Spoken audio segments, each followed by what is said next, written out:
tell me that I'm never. Halo semua, salam sejahtera Malaysia. Selamat datang ke channel Fels Lifestyle. Tuan-tuan dan puan yang amat dihormati. Ada yang membuat satu pertanyaan ataupun persoalan. Bagaimana kerjasama Barisan Nasional dan Pakatan Harapan pada PRU 16? Berkaitan dengan status kerjasama BN dan PH pada PRU 16 nanti, Tokmat ada membuat kenyataan baru-baru. Semua ini akan diputuskan semasa mesyuarat UMNO. Jadi maksudnya masih lagi belum ada kata putus, belum ada keputusan muktamad BN dan PH akan bekerja sama pada PRU 16. Namun saudara-saudara, ada satu komen yang saya nak kongsikan kepada Anda.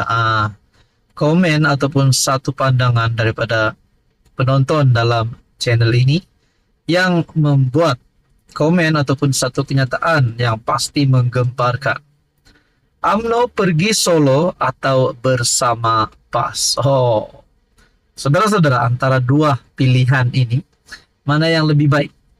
UMNO bergerak solo pada PRU 16 nanti ataupun UMNO dan PAS bergabung? Persoalannya, kalau UMNO dan PAS bergabung, seperti yang kita sudah dengar sebelum ini, Zahid berkata tidak akan mengadakan kerjasama bersama PAS sekiranya presidennya masih lagi Hadi Awang. Dan persoalan seterusnya yang timbul pula, kalau PAS dan Bersatu masih lagi bersama-sama di dalam Perikatan Nasional pada PRU 16 nanti, adakah Bersatu mahu PAS dan UMNO bergabung? Adakah mereka mahu UMNO dan PN bergabung? Ataupun mungkin Bersatu dan PAS akan berpecah nanti, jadi Bersatu bergerak solo, UMNO pula bersama PAS. Jadi banyak sangat persoalan yang boleh ditimbulkan di sini. Namun saudara-saudara, ada komen yang berkata lebih baik UMNO dan BN bersama-sama dengan Pakatan Harapan pada PRU 16 nanti. Biarlah mereka bersama-sama dan kerajaan perpaduan, kerajaan madani diteruskan. Ada yang kata ini semua demi kestabilan politik. Jadi, saudara-saudara, tuan-tuan dan bapak yang amat dihormati, menurut Anda, apa yang patut dilakukan UMNO? Apa yang patut dilakukan BN? Adakah mereka perlu bergerak solo PRU 16 nanti? Ataupun mereka perlu mencari gabungan baru untuk survive pada PRU 16? Sedangkan kita tahu pada PRU 15 yang lalu, itu adalah antara keputusan yang amat merosot untuk UMNO dan BN. Dan pada akhirnya, demi kestabilan politik, UMNO BN masuk dan mengadakan kerjasama bersama Anwar Ibrahim selaku pengerusi PH. Dan akhirnya terbentuklah kerajaan madani, kerajaan perpaduan bersama-sama dengan sokongan daripada Parti Sarawak, Sabah, dan beberapa lagi parti yang lain. Jadi saudara-saudara, tuan-tuan dan puan, apa komen Anda berkaitan ini? Teruskan bersama di dalam channel ini. Halo semua, salam sejahtera Malaysia. Selamat datang ke channel Fels Lifestyle. Tuan-tuan dan puan, genaplah umur Tun Dr. Mahathir 99 tahun pada 10 Julai 2024. Tuan-tuan dan puan yang amat dihormati, di saat usia Tun Mahathir 1 tahun lagi akan mencecah 100 tahun, ada persoalan yang timbul. Kenapa beliau masih lagi belum bersara, masih lagi kita dapat lihat sentiasa bersuara berkaitan dengan apa yang berlaku, keadaan politik di Malaysia. Bahkan kita juga sudah mengetahui bahwa beliau telah ditolak pada PRU 15. Walaupun beliau telah membuat satu rekod baharu Perdana Menteri paling tua di dunia. Saudara-saudara, ada persoalan yang ditimbulkan melalui satu artikel daripada Harapan Daily. Mengapa Mahathir terus berpolitik walau usia hampir 100 tahun? Adakah Mahathir mempunyai sebab ataupun mempunyai sesuatu perkara yang belum selesai berkaitan dengan kepemimpinannya, berkaitan dengan statusnya sebagai bekas Perdana Menteri? Adakah beliau masih lagi mahu menjadi Perdana Menteri? Kalau nak cakap Tun Mahathir masih ingin membela rakyat di saat usianya sudah hampir 100 tahun, mampu lagikah beliau untuk membela? Sedangkan usianya itu kita dapat lihat akan sedikit demi sedikit beliau tidak akan menjadi sebagai seperti ahli politik yang lain yang aktif, yang masih muda. Jadi saudara-saudara, menurut harapan Daily, jika masyarakat Melayu berfikiran kritikal, pastinya mereka terfikir tidak masuk akal Mahathir mahu terus berpolitik sedangkan usianya akan mencapai 100 tahun pada tahun hadapan.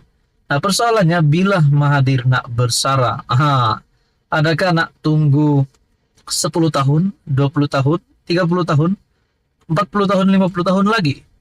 Nah, persoalannya hanya Mahathir yang tahu bila dia nak bersara. Barangkali beliau adalah satu-satunya manusia di dunia berusia 99 tahun yang masih mahu berpolitik. Persoalannya, menurut harapan Daily, benarkah kerisauannya pada nasib bangsa Melayu atau apalagi yang tidak selesai di hatinya? Maaf, bahasa sedikit keras. Hanya orang bodoh sahaja yang mempercayainya. Beliau sebenarnya takut salah guna kuasanya terbongkar. Wow, ini adalah pendedahan daripada harapan Daily. Kalau ini benar, pasti satu kejutan buruk untuk Tun Mahathir. Permainan agama dan bangsa ini adalah pendekatan politik beliau sejak dulu karena ia adalah selling point terbaik di negara kita. Kronologi apa yang berlaku kepada Tun Daim adalah antara bukti awal. Yang heboh diperkatakan, kenapa Mahathir mahu terus berpolitik? Kebimbangannya ialah manusia yang bernama Anwar, satu-satunya manusia yang beliau anggap sebagai orang yang berani melawan dirinya dan taikun-taikun besar yang selama ini takut disentuh oleh mana-mana pihak. Belum berkuasa, Anwar sudah berani. Apatah lagi apabila puncak kuasa di tangannya. Pastinya, Anwar akan menggunakan jendera kerajaan yang ada untuk membongkar kes salah guna kuasa kedua Tun ini, yaitu Tun Daim dan Tun Mahathir, yang pernah membuatkan matanya lebam 25 tahun dahulu. Tan Sri Tajuddin Ramli adalah antara individu awal yang mendedahkan apa yang berlaku. Katanya, sehingga kini beliau tidak dapat melupakan kata-kata Tun Daim kepadanya. You don't say no to PM. Kita nantikan apakah episode case ini dapat dibuktikan. Mahathir seperti mana beliau sanggup melutut kepada Anwar di dalam mahkamah. Kali ini beliau melakukan pendekatan yang serupa. Beliau sanggup melutut dengan berkunjung ke rumah Hadi untuk gula-gulakan PAS walaupun umum tahu apa yang tidak Mahathir kata kepada parti itu. Mahathir tahu jika dahulu dia bergantung kepada Anwar untuk menjatuhkan Najib. Kali dia terpaksa gunakan Hadi untuk menjatuhkan Anwar yang tertipu penyokong-penyokong PAS. Mahathir akan melakukan apa saja untuk menjatuhkan Anwar. Beliau lakukan pada 1998 dan sekali lagi beliau lakukan pada 2019. Begitu juga bagaimana beliau menjatuhkan pemimpin-pemimpin UMNO yang lain. Kejamnya, beliau dikatakan sanggup untuk mengharamkan UMNO seperti didedahkan oleh Zahid dan Saifuddin. Nasib baik Parti Keramat Orang Melayu itu diselamatkan oleh Anwar Ibrahim.